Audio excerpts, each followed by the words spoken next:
Bienvenidos otra vez a Entre Leyes y Sentencias, el espacio donde nos sentamos con los personajes que hacen posible que la justicia exista, pero también con los seres humanos que hay detrás de esas decisiones difíciles.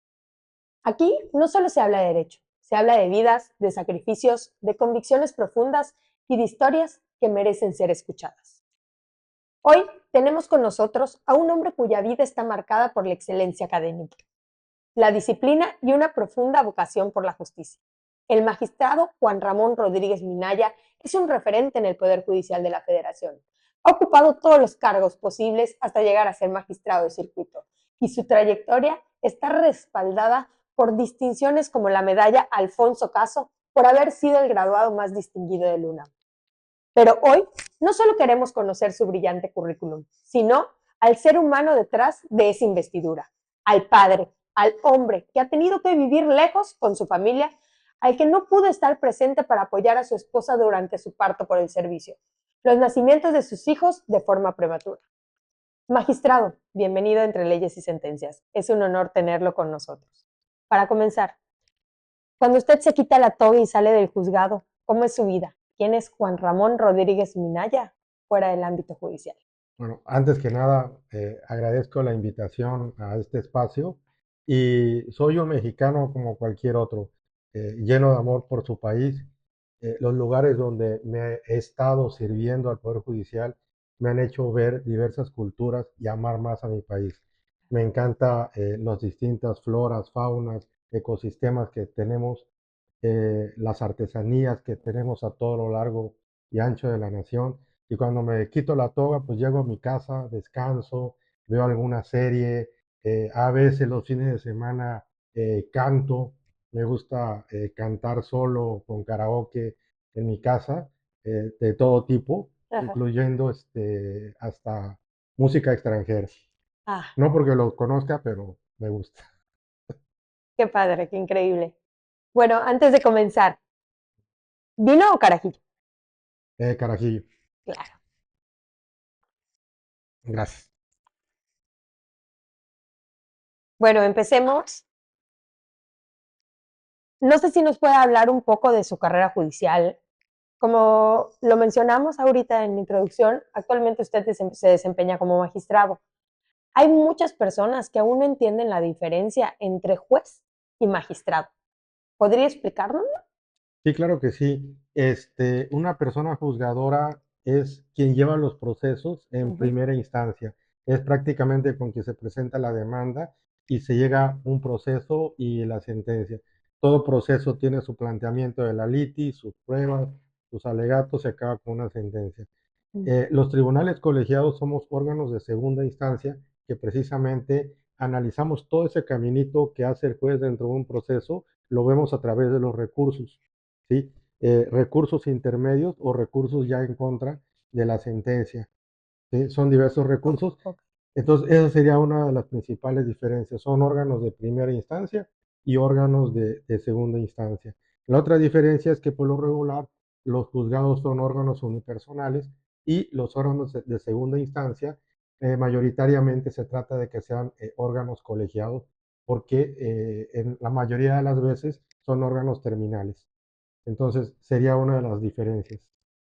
Entonces estamos hablando de que la decisión de un juez no es definitiva al 100%. Así es. Ok, perfecto. ¿Y nos puede decir cuál ha sido la trayectoria dentro de la carrera judicial? ¿Cómo logró ascender hasta ser magistrado? ¿Por qué puestos pasó alrededor de ella? Primero que nada, te quiero comentar que desde la carrera asistí a diversos órganos jurisdiccionales como meritorio. Fui meritorio en juzgado penal. Perdón, ¿qué meritorio? Quiere decir que trabajaba sin que le paguen. Sí, exactamente. Meritorio en juzgado penal, en juzgado civil, y de ahí toqué las puertas del Poder Judicial de la Federación. Quería en aquel entonces también ser meritorio, no pudo ser posible y me quedé con esa espinita. Afortunadamente me fui a estudiar posgrados a la Ciudad de México Ujú. y ahí conocí a una persona que yo juez y me habló para colaborar con él en Cancún y me traslado desde el sureste hasta Acapulco. Fue la primera inscripción de este juez Él me invita con la finalidad de que me hiciera cargo de todas las cuestiones penales. Como yo traía la espinita de aprender amparo, me comprometí con él y nada más le pedí que me diera un número de amparo, porque me faltaba ese aprendizaje en mi vida desde el punto de vista práctico, ¿no?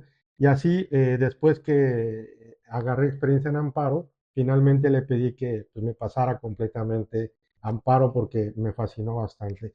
En la licenciatura y en los estudios de posgrado lo vi, pero desde el punto de vista teórico, y no hay nada como verlo ya en la práctica, en el día a día, la batalla, ver las demandas de amparo, ver las suspensiones, los distintos temas que se nos plantean, eso pues no tiene sin igual, ¿no? Entonces, Claro. así empiezo mi carrera en Acapulco, en un juzgado de distrito, estuve en dos, luego me traslado a la Ciudad de México. En la Ciudad de México fui secretario de tribunal en tribunales colegiados laborales y en tribunales colegiados en materia penal. Ahí ya también se presentó la oportunidad de colaborar en el Instituto de la Judicatura Federal. Se abrió una convocatoria donde decía a los secretarios de tribunal que tuvieran 5 años de experiencia, que tuvieran un posgrado, etcétera. Entonces leí la convocatoria y dije, pues me está escribiendo. Presentamos la solicitud y quedé como secretario técnico de la Escuela Judicial. Ahí colaboré realizando las preguntas para los distintos exámenes, dando diversas clases en sede central, pero lo más importante es que se me asignó la realización de libros de cuadernos de trabajo. Ujú. El director tenía el lema de que el amparo se aprende haciendo, entonces ideamos una metodología en esos libros en la cual tuviera en una primera parte una introducción a la suspensión o al amparo directo y en una segunda parte diversos problemas para que el alumno lo fuera respondiendo en un orden cronológico, a cómo se va presentando la demanda y lo que va él analizando. Y en la segunda parte se pusieron, ahorita sí que las respuestas, ¿no? Claro. Estando ahí, pues venían los exámenes, no podía yo concursar siendo secretario técnico de la Escuela Judicial y regreso a mi lugar como secretario de tribunal y desde ahí pues concurso y afortunadamente en la primera vez que me toca participar quedo. Te comento que en este concurso tuvo la característica de que también presentamos un examen psicológico. Ujú. ¿Sí? No era usual, de hecho, nada más fueron como 2 o 3 concursos y había el nerviosismo porque nosotros pues, nos preparamos para asumir un examen en todas las etapas, el de conocimiento, el de proyecto, el examen oral, pero de repente el psicológico era como algo nuevo, pues me tocó el psicológico, ¿no? Incluso había muchas críticas que decían, si presentas el psicológico, pues estás loco porque no debería de ser, ¿no? Lo Ah. presentamos y afortunadamente pasamos el examen psicológico, que era una de mis principales preocupaciones, y ya de ahí los demás exámenes fue bien. En ese examen tuve la fortuna de salir en primer lugar, ya en la puntuación de todos los exámenes, combinado con toda la trayectoria académica. Claro. Y es así como llego de paso a juez de distrito. Mi primera inscripción me la dieron en la ciudad de San Francisco de Campeche. Yo ya conocía toda la zona del sureste porque tengo familia regada en Tabasco, Campeche, Yucatán, Ujú. Quintana Roo, y me toca estar ya en Campeche, pero ahora sí viviendo y frecuentar muy seguido la ciudad de Mérida y advertir parte de su tranquilidad. Entonces estuvimos ahí como juez de distrito en Campeche, me enamoro de la ciudad de Mérida. En aquel entonces adquirí un inmueble precisamente desde hace años, más de 15 años en la ciudad de Mérida. Viene un concurso para magistrado y me inscribo igual. Y afortunadamente igual en la primera vez quedo. Y curiosamente mi primera inscripción me la dan en la Ciudad de México en un tribunal laboral. Ujú. Allí estuve un año y pedí un cambio. ¿Por qué? Estaba muy joven y no me visualicé que estuviera durante muchos años en una sola materia. Yo tenía mucha curiosidad por estar al día en todas las materias Ujú. y siempre estoy muy consciente que no es lo mismo leerlo que estar al frente de batalla resolviendo los asuntos. Totalmente. Entonces, en aquel entonces se estaba implementando el sistema penal acusatorio y yo quería conocerlo, pero de manera directa. Y eso solamente podía ser un órgano penal con un órgano mixto. Entonces, enamorado de todo lo que es la península de la región, solicito mi cambio a Mérida o Cancún como magistrado y afortunadamente me dan un tribunal auxiliar en Cancún en materia mixta. Entonces, desde ahí ya tuve la oportunidad no solamente de ver derecho laboral, sino de ver absolutamente todas las materias, ¿no? Porque pues, también te comento, hay una característica que tengo, que curiosamente me gustan casi todas las materias. Todas las materias tienen un punto divertido o entretenido para ver, ¿no? Claro. Entonces, pues el ser magistrado mixto lo disfruté bastante. Estuvimos ahí 3 años como tribunal auxiliar. El tribunal auxiliar, la característica que tiene, como su nombre lo indica, es que auxiliábamos a toda la República. Ujú. Veíamos asuntos tanto de la península como asuntos, por ejemplo, de Guerrero, de Chihuahua, de todos lados. Nos venían las remesas y el compromiso era sacarlo al mes. Ese tribunal auxiliar luego se transforma en el tercer tribunal colegiado del 27º circuito. Entonces me tocó también inaugurarlo, pasar de tribunal auxiliar a inaugurar un tribunal de número y ahí estuvimos en Cancún más o menos 8 o 9 años ejerciendo allá en materia mixta. Como me gustaba mucho la ciudad de Mérida y ya tenía aquí mi inmueble comprado, eh, y veía también que hay muy buenas escuelas para mis hijos, soy Ujú. padre de 2 hijos, empecé a concursar para poder cambiar de adscripción de Cancún a Mérida. Mérida pues es una ciudad muy peleada y concursé en 3 ocasiones.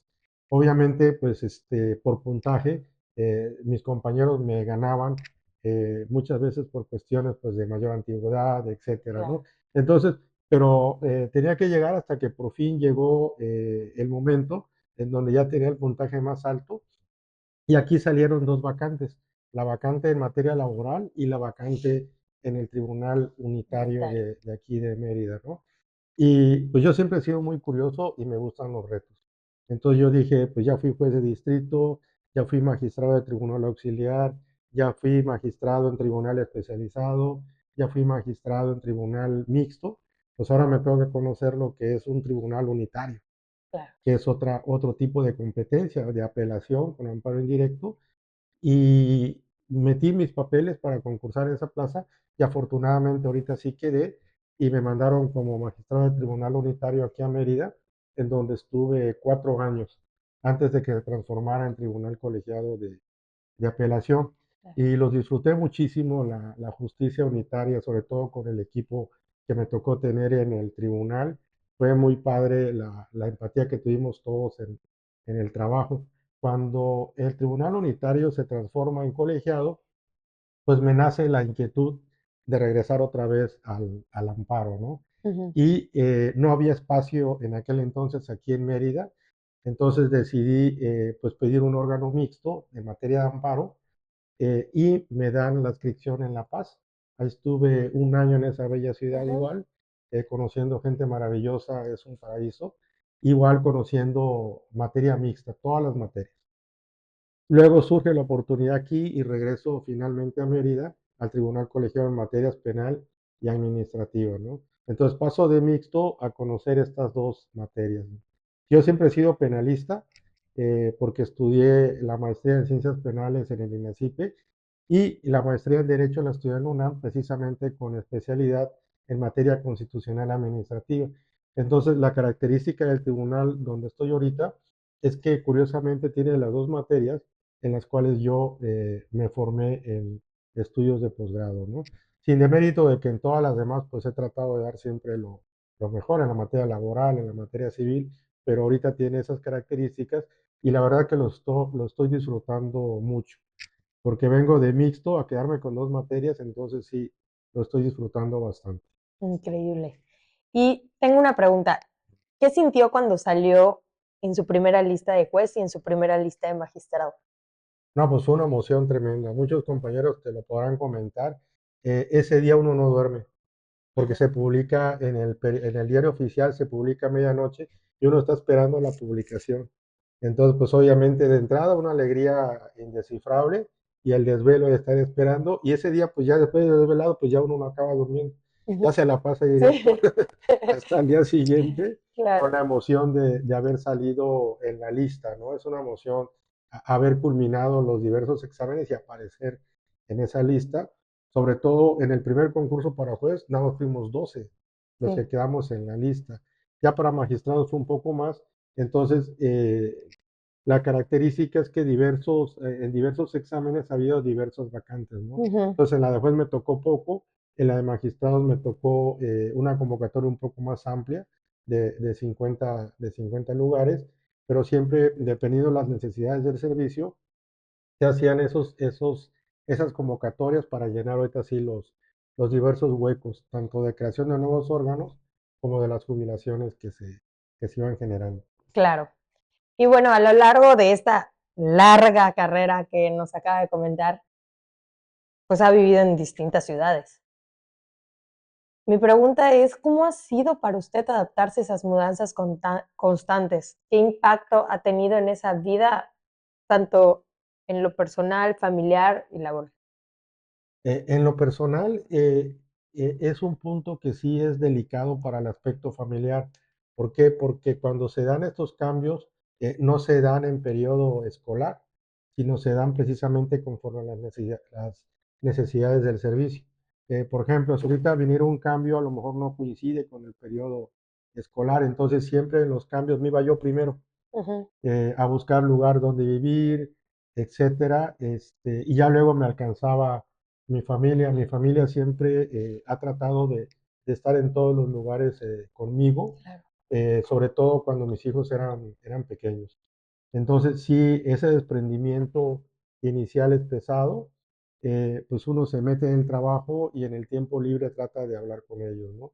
Ya cuando ya los alcanzan, pues ya obviamente regresa la integración familiar otra vez al 100% sí, y pues uno trata de darle lo mejor como padre en los espacios libres que nos deja esa actividad, que por lo regular esos espacios libres son pues los fines de semana.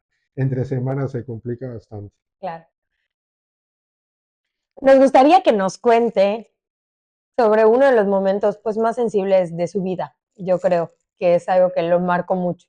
El nacimiento de sus hijos, los dos fueron prematuros. ¿Qué pasó en esos momentos?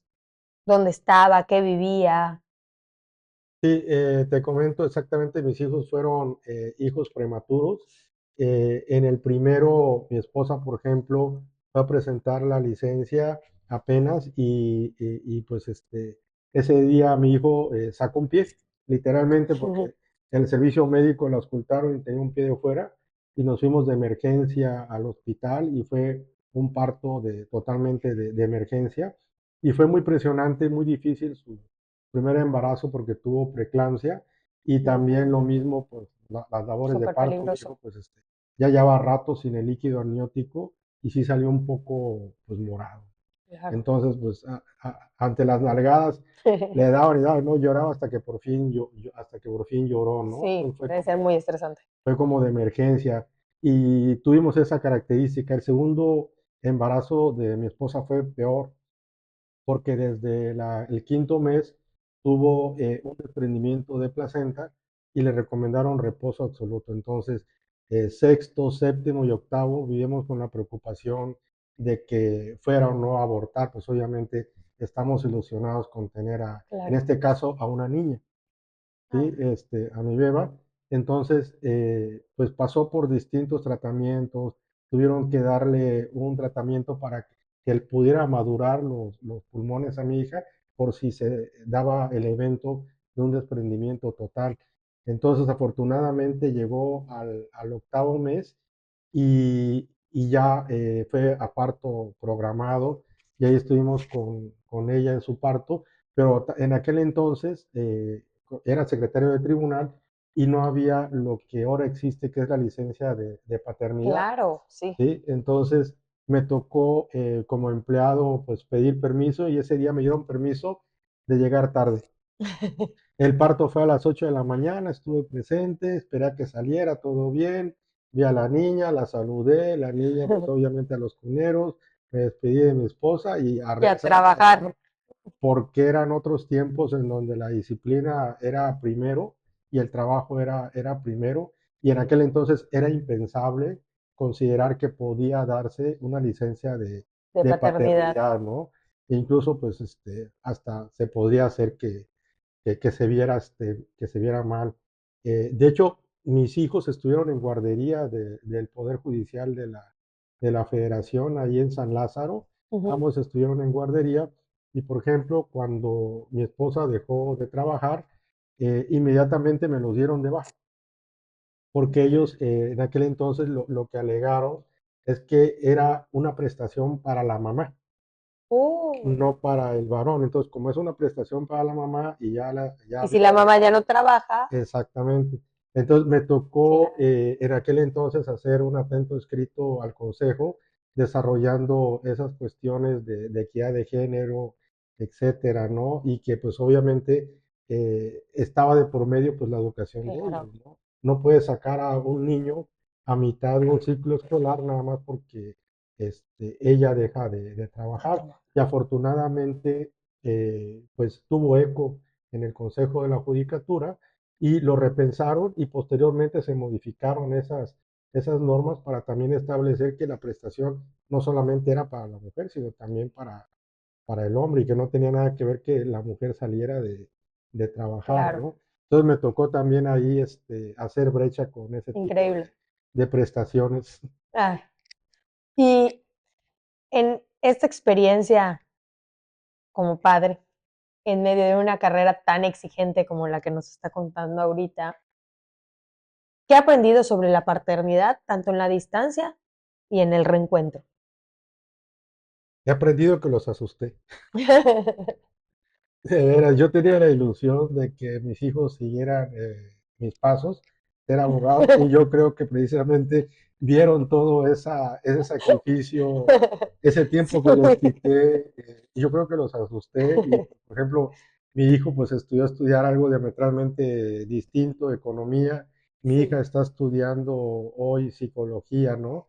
Entonces los asusté completamente con el tipo de trabajo porque como es un trabajo muy comprometido, Sí. hay veces que no hay horario de entrada, pero no hay horario De salida. de salida o de llegada, y muchas veces, pues, por las cargas de trabajo, uno no puede disponer al 100% de un fin de semana, como para decir, vamos a tal pueblo, vamos a pasear acá, o nos vamos de puente, pues espérate, me puedo ir de puente, pero eso significa que voy a retrasar mi trabajo de la semana, ¿no?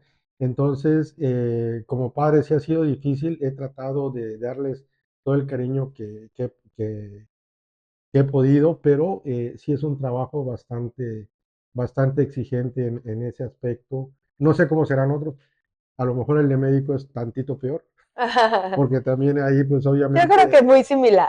muy similar, ¿no? Porque pues ahí son salidas en la madrugada y todo Sí, eso, ¿no? Entonces, pues sí ha sido difícil, pero he tratado de dar lo mejor. Como padre, pues soy un ser humano, como cualquier persona, obviamente cometemos errores, cometemos aciertos, pero siempre como padre tratamos de educarlos por el mejor camino, tratamos de que tengan su vida independiente, de que sea un hombre o en este caso una niña fuerte, y algo habré hecho porque pues los dos son gente independiente, son gente muy fuerte. Ahorita te comento que, por ejemplo, mi hija, con todo este proceso que tuvimos el año pasado, mi hija, al revés, se convirtió en un apoyo emocional para mí.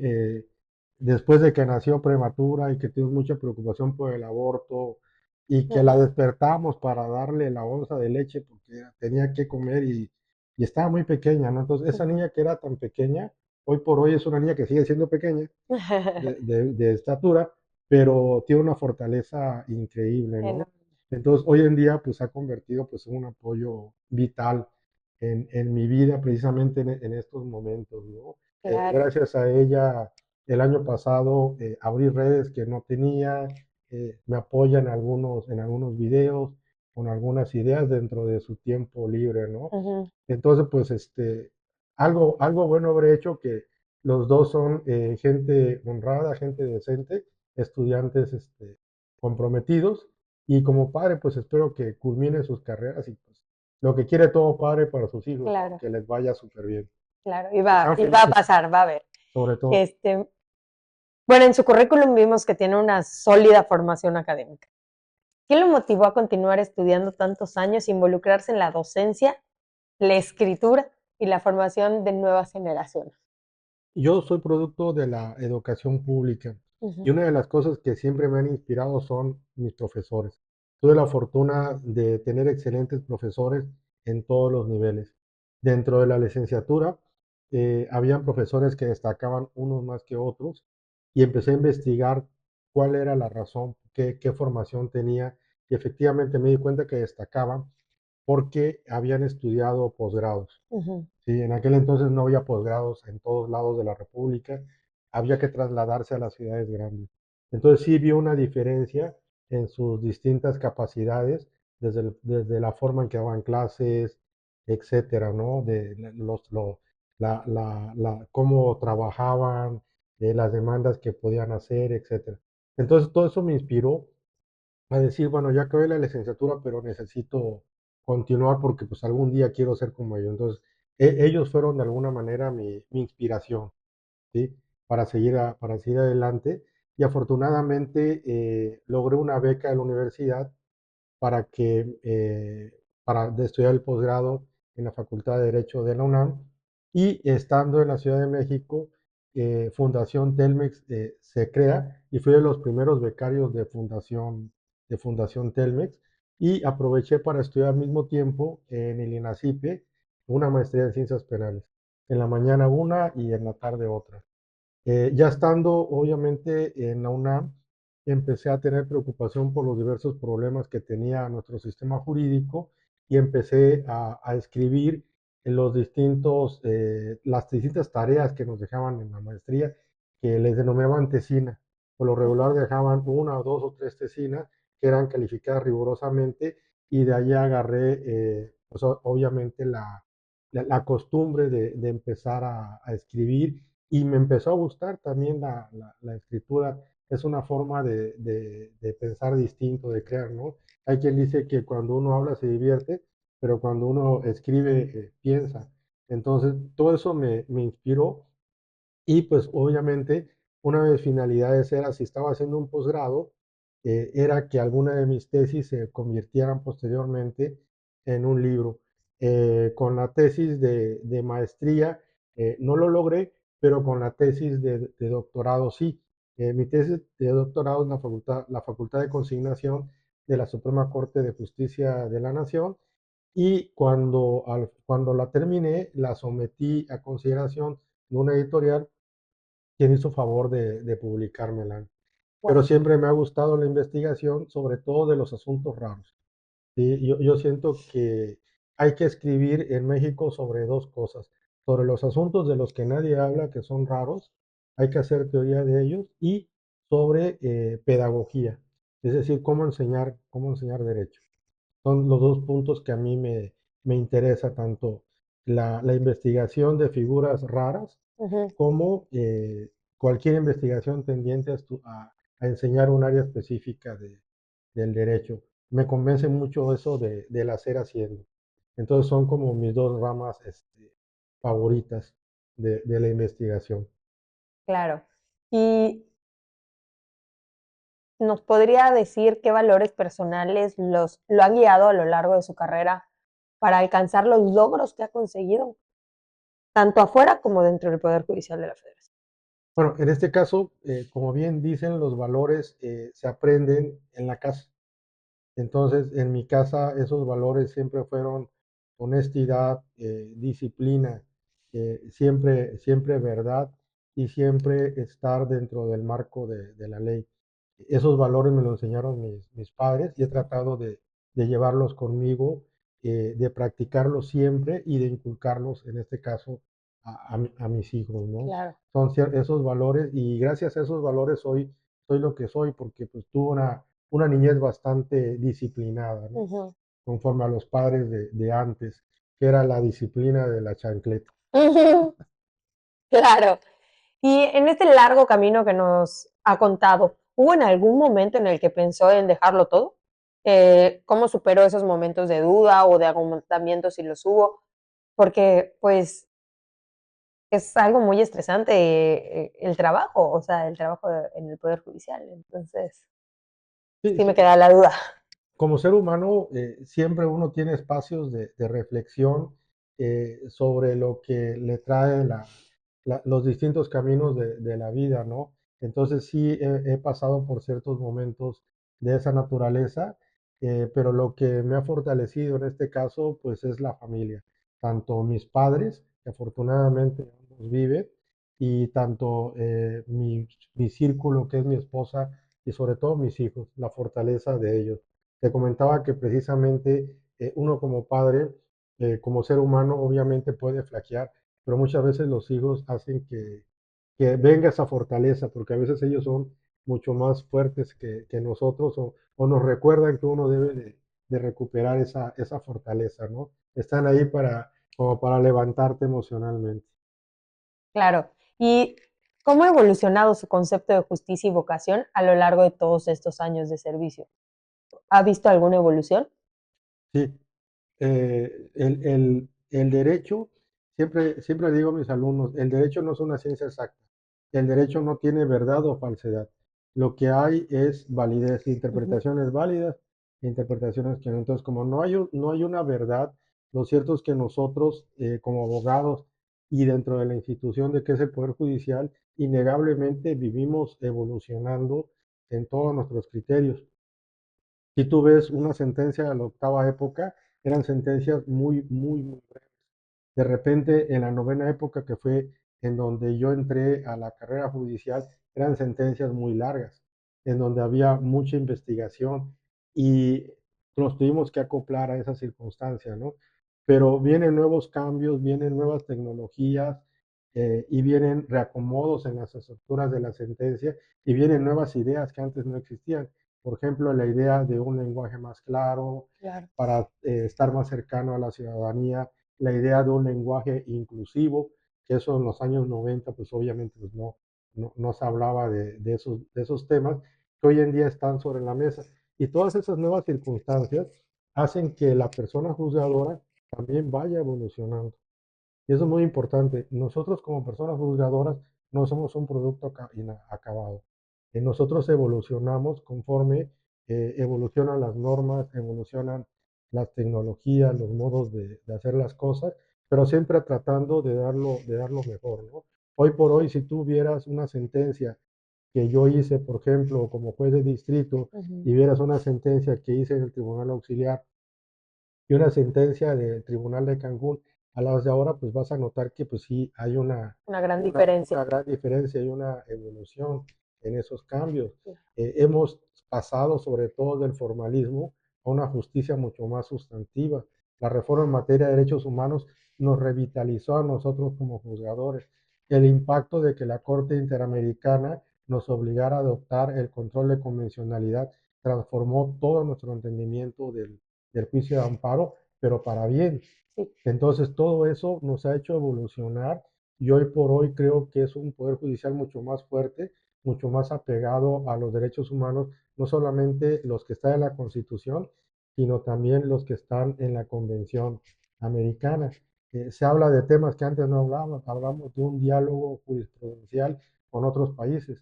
Antes era impensable que pudieras citar en tu Ujú. sentencia una sentencia de España, una sentencia de Costa Rica, del Tribunal Constitucional de Colombia, y ahora se habla de que hay un diálogo iberoamericano. Entonces, todo eso nos ha hecho evolucionar, me parece que para bien, ¿no? Sí. Dentro de un concepto de justicia que pues siempre es relativo. No es un concepto de justicia, digamos, absolutos, ¿no? La justicia no es blanco y negro. ¿Sí? Completamente. Bueno, ahora nos vamos a, creo que la parte más personal de la entrevista, que es una pregunta que es la que le hacemos a toda la persona que se siente en esa silla. Si pudiera hablar con el joven Juan Ramón, que apenas comenzaba su camino profesional, ¿qué consejo le daría hoy? Es una pregunta bastante complicada de contestar y está muy relacionada con una cuestión que casi todos los seres humanos en algún punto de su vida se hacen. ¿Qué tanto te arrepientes de lo que has hecho? En mi caso, no me arrepiento nada de lo que he hecho. Entonces, pues obviamente si hablara con él, lo único que le daría sería más apoyo emocional, le echaría más porras, pero le diría que va por el camino correcto, que siga siendo un joven idealista, que siga estudiando como estudió, que escriba como escribió, que se aventura a entrar al Poder Judicial y aventurarse a nuevas áreas. eh, Eso es lo que le diría, porque realmente no, yo estoy convencido de lo que he hecho. En este punto de mi vida, no me arrepiento de nada de lo que he hecho en el aspecto profesional, entonces pues le daría esas porras. No le podría decir, no hagas esto. Ujú. O sea, por más que esa pregunta para mí es complicada, por más que lo pienso, ¿qué le diría para que no lo hiciera? Y pues no, o sea, Claro, sinceramente, yo creo que lo incentivaría a hacer lo que ya hice, ¿no? claro. Bueno, finalmente, ¿qué mensaje le daría a los jóvenes que sueñan con servir a la justicia, pero creen que solo se llega por influencias o privilegios? ¿Qué lección deja su historia? Pues que vean mi vida es un ejemplo de que no es así. En el caso de mi mamá, pues es ama de casa. Mi papá terminó apenas el bachillerato Ujú. y siempre trabajó en distintas fábricas. Tuvo un accidente que le imposibilitó seguir trabajando al 100%, lo atropellaron. Y a pesar de tener esas características, pude estudiar, pude salir adelante y el Poder Judicial me abrió las puertas. ¿Qué ventaja tiene el Poder Judicial que a lo mejor no tienen otros poderes? Cuando menos tiene convocatorias abiertas para que las personas se presenten, realicen los exámenes. Hoy por hoy tenemos listas de oficiales, listas de actuario, listas de secretario, de personas que se han preparado y han presentado, y es de ahí donde las personas titulares, jueces, magistrados, tomamos a nuestro personal. Yo siempre que tengo una vacante, le digo a mi secretaria, a ver, de la lista, ve quién sacó la mayor calificación. Y de la mayor calificación, si éramos del más arriba al más abajo, ¿no? Ujú. Lamentablemente a veces ya nos ganan los de calificación, pero ahí vamos, ¿no? O sea, entonces el punto es que hoy por hoy, cuando menos en el Poder Judicial, todavía se puede. Si bien cambiaron las reglas para ser juez o magistrado, cuando menos las reglas para los primeros puestos, que es de oficial, actuario y secretario, cuando menos siguen siendo Las las de mismas. méritos y las de concursos. Entonces, yo les diría a los jóvenes que creen en la justicia, que el Poder Judicial es una institución abierta para ellos, que crean en ellos, que presenten los distintos exámenes y verán que sí se puede tener la carrera judicial, cuando menos Ujú. con los cargos que hoy se tienen, ¿no? Entonces, eso es lo que le diría a los jóvenes, que no se cierren a pensar que todo es palanca, que todo es conecte, no, no es así. Yo soy un ejemplo De ello, de ello, ¿no? claro. Pues magistrado Juan Ramón Rodríguez Minaya, gracias por compartirnos su historia más allá de la toga. Muchas gracias por venir.